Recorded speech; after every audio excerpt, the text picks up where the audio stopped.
Hey guys, it's David Vonderhaar here to talk to you about our second DLC installment called Eclipse, appropriately named to overshadow the rumors circulating about a Call of Duty in space.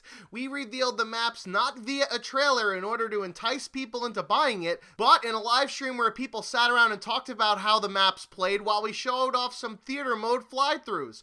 Oh, and we didn't stream it to the Call of Duty website, nor the Call of Duty Twitch, or YouTube channel, but the Treyarch YouTube channel most people don't even know exists.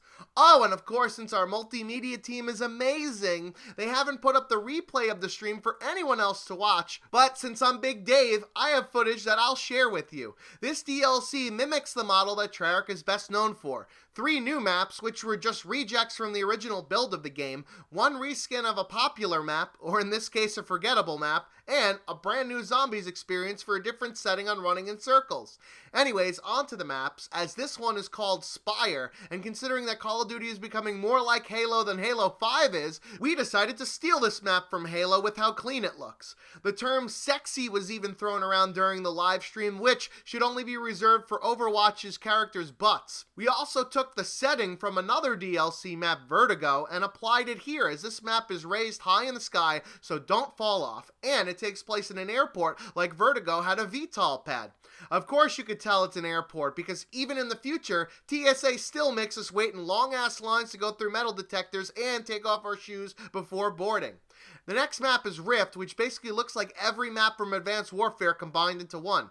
The amount of originality in this map is on par with Coldplay. That is to say, almost everything is borrowed from somewhere else. The backstory behind this map makes it seem important until you realize that it would have been better to battle on the volcano below instead of the scaffolding above it. It's too bad we weren't bright enough to allow players into the transport minecarts, but we all remember how fun that was in Ghosts, right? Right? The next map seems to be the remake of the World at War map, but actually that comes later. This is basically a replica of the first fighting scene in the Mortal Kombat movie, considering they're both island sanctuaries of a rich-ass ninja. There will be epic battles in the center stage here, and it won't be of 2 idiots in sumo suits, so not nearly as funny.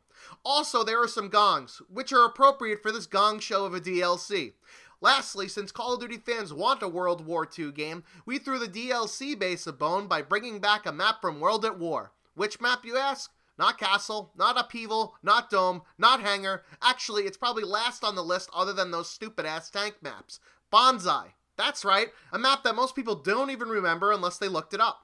The reason why we picked this map is because there's water in it, and now finally 8 years later we could have gunfights in water. What a great evolution of Call of Duty. You'll remember that bridge on the one side of the map, which is the only memorable thing, and consequently one of the only spots that you could wall run, considering the rest of the map is a cave and some tunnels. Forget raids, slums, standoff, firing range, a DLC map from World at War. Yeah, we here at Treyarch really know what the fans want.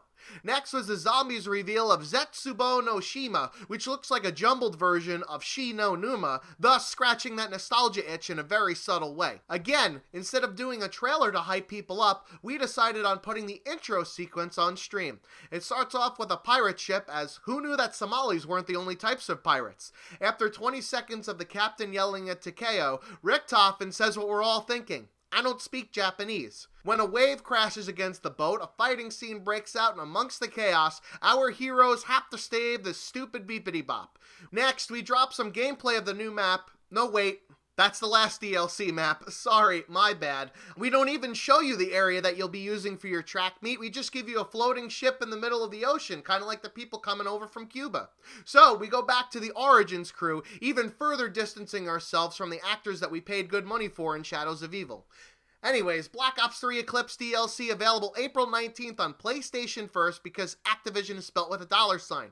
I'm sure we'll eventually drop some actual gameplay footage instead of showing off how good we are at theater mode. Oh, and some more special announcements. The Awakening DLC will be available to play for free on the PS4 this weekend, so you guys can see how shitty Hijack plays in Black Ops 3 and the 3 other horrific maps after we finally figured out how to patch all the map glitches. Awakening DLC is also going to be coming to the PS PS3, available for purchase on April 5th, now with 100% less textures. We have no plans for future DLC to last gen, although we'll probably do it for the money, as we also didn't have plans to put weapons in supply drops either, but we have to answer to Activision. So that's also why there's no weapons in this DLC, because they really like to stick it to the season pass owners who paid $110 for almost all of the content we're releasing.